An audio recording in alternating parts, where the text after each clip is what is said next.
मैं तो सिर्फ अपने परफ्यूम की स्मेल सुन रही हूँ, काफ़ी प्लेजेंट थी। पर क्या आपको पता है कि ड्रग्स को भी ऐसे करके सूंघा जाता है? ड्रग्स हर किसी को पता है, आपको नहीं पता? मैं बताती हूँ। ड्रग्स एक ऐसा केमिकल सब्सटेंस होता है जो कि जब हम इनटेक करते हैं तो वो हमारी बॉडी में चेंजेस लाता है, आइदर बिहेवियरल, साइकोलॉजिकल और फिजियोलॉजिकल चेंजेस। तो इससे क्या होता है, इन्हेंस होता है या तो बहुत ज़्यादा चेंजेस, या फिर डिक्रीज होता है, नम होता है। ये जो चीज़ें होती हैं ड्रग्स, मतलब कि कैनबीज, ओपियोइड्स, हीरोइन, चरस गांजा, बहुत सारी चीज़ें हैं। आपको ये भी सुन के हैरानी होगी कि थाईलैंड में ना रिसेंट में मैरिजुआना को लीगल कर दिया गया। मतलब आप जितना मर्जी उतना प्रोड्यूस कर सकते हैं, जितना मर्जी उतना बेच सकता है, नो इशू, कोई कार्रवाई नहीं। इंडिया में ऐसा नहीं है, मत करना कभी भी। और सेकेंड चीज़ कि इंडिया एक ऐसा कंट्री है जो दो रीजन के बीच में ना सैंडविच बन के बैठा हुआ है, और दो रीजन ऐसे हैं जो कि ड्रग्स मतलब ओपियम प्रोड्यूसिंग स्टेट्स हैं, कंट्रीज़ हैं, जो कि golden triangle and golden crescent. जो गोल्डन ट्रायंगल है, नाम से तो वैसे 3 कंट्रीज समझ में आ रहा है, लेकिन 3 नहीं है, 4 है। गोल्डन ट्रायंगल में 4 कंट्रीज इन्वॉल्व हैं। गोल्डन क्रिसेंट जो कि मून के हाफ आकार क्रिसेंट बोलते हैं, तो उसमें 3 कंट्रीज इन्वॉल्व हैं। उसके आंसर आपको कमेंट सेक्शन में डालना है, या तो फिर मैं डिस्क्रिप्शन बॉक्स में आपको नाम बताऊंगी, पढ़ लीजिएगा। मेहनत वैसे भी आजकल के लोग थोड़ा कम करते हैं। तो दूसरे पॉइंट पे आता है, इंडिया हमारी कंट्री, प्यारी कंट्री, जो कि ऑलरेडी इन दो रीजन के बीच में सैंडविच बन के बैठा हुआ है, जिसका रिसेंट में हमें ये इफेक्ट मिलता है कि मेघालय में 2.5 यंगस्टर अफेक्ट हुए हैं ड्रग्स से। रिसेंट रिपोर्ट है, इवन आज की ही रिपोर्ट है, मैंने सुबह को पढ़ा है। तो अब मैं आप लोग को इतना ड्रग्स की स्टोरी क्यों सुना रही हूँ? क्योंकि today is the international day against drug and illicit trafficking. 26 जून को ही क्यों सेलिब्रेट करते हैं? माइंड में नहीं आया होगा। 26 जून को इसलिए सेलिब्रेट करते हैं क्योंकि ऑब्जर्व करते हैं, सेलिब्रेट तो नहीं, ऑब्जर्व करते हैं, क्योंकि 26 जून को ये हुआ था कि बहुत साल पहले, फ्लैशबैक में चलता है थोड़ा, बहुत साल पहले चाइना में एक लीडर हुआ करते थे, पॉलिटिशियन कम फिलोसफर थे वो। उन्होंने 18 से 19 सेंचुरी के बीच में जो इलीगल ट्रैफिकिंग हो रही थी ड्रग्स की ब्रिटिशर से, उसको उन्होंने डिस्ट्रॉय किया, जो कि था 1.5 मिलियन किलोग्राम के ड्रग्स।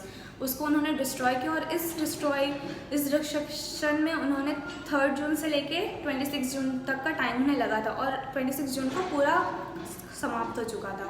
इसलिए 26 जून को 1987 में यूनाइटेड नेशन जनरल असेंबली में एक रेजोल्यूशन पास करके 26 जून को international day against drug illicit trafficking के रूप में ऑब्जर्व करने लगे। सॉरी, थोड़ा सा मैं अटकी, तो नाम इतना बड़ा है। अब आप लोग को एक चीज़ जान के बहुत हैरानी होगी, जो कि रिपोर्ट है हमारे NCRB की 2017 से 19 की रिपोर्ट है, जिसके अकॉर्डिंग 23,000 लोग ऑलरेडी ड्रग्स के चपेट में आके मर चुके हैं, एंड बहुत सारे लोग ऐसे हैं जो उसके चपेट में आ चुके हैं। 23,000 से भी ज़्यादा लोग उसके चपेट में हैं आज की डेट में भी। रिसेंट में एक रिपोर्ट आई हुई थी, United nation office of drugs and crime की रिपोर्ट थी, वर्ल्ड ड्रग्स रिपोर्ट 2021, जिसके according 275 million people already drugs से अफेक्टेड है। बहुत सारे लोग उसमें अपनी जान भी गंवा चुके हैं, बहुत सारे लोग जिंदा हैं, लेकिन स्टिल आप जानते ही होंगे कि ड्रग्स एडिक्शन कैसा होता है, एंड उससे निकल पाना बहुत ही मुश्किल होता है। अच्छा, अभी तो हम बात कर रहे थे सिर्फ रिपोर्ट्स की। क्या हमारे इंडिया में कोई इनिशिएटिव नहीं है related to drug trafficking illicit मामले से? तो ऑब्वियसली है। एक है नशा मुक्त भारत अभियान, जो कि काम करता है under the aegis of Ministry of Social Justice and Empowerment, जिसके तहत रिसेंटली 14 अलग अलग लोकेशन से 42 किलोज ऑफ ओपियम को डिस्ट्रॉय किया गया पकड़ के।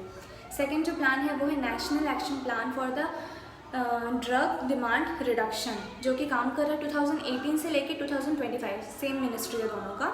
और इन दोनों के तहत ड्रग्स इंडिया को जितना जल्द हो पाए ड्रग मुक्त करेंगे, यंगस्टर को जितना जल्दी हो पाए रिहेबिलेट करके, उन्हें ठीक करके, उन्हें अपने अपने घर पे उनके लाइफ के साथ उन्हें सेटल किया जाएगा। ये तो हो गई पूरी रिपोर्ट की बात। अब मोस्ट इम्पॉर्टेंट थिंग कि हमें हमारे आसपास जितने भी ऐसे टाइप के बच्चे हैं जो हमें लगता है कि शायद कुछ उनमें चेंजेस आ रहे हैं, क्योंकि जब भी कोई ड्रग लेता है तो ऑब्वियसली उसके आइज़ से हमें पता चल सकता है, रेड दिखता है, उसके बिहेवियरल चेंजेस होते हैं कैनेबी एंड ओपियोड, ये दो चीज़ ऐसे हैं जिसमें कि कैनेबीज में आता है चरस गांजा जो हम लोकली सुनते हैं, ओपियोइड में हीरोइन आता है। हीरोइन इज़ लाइक समथिंग महंगा जो कि काफ़ी न्यूज़ में हम पढ़ते हैं भी हैं, सुनते भी हैं। तो जैसे कि हमें जब भी लगे ऐसा कोई बच्चा, क्योंकि जनरली ये यूथ ही इसके शिकार होते हैं, जब भी ऐसे कोई यूथ हमें लगता है कि हाँ उसका शिकार होने वाला है, तुरंत हमें उसकी हेल्प करनी चाहिए।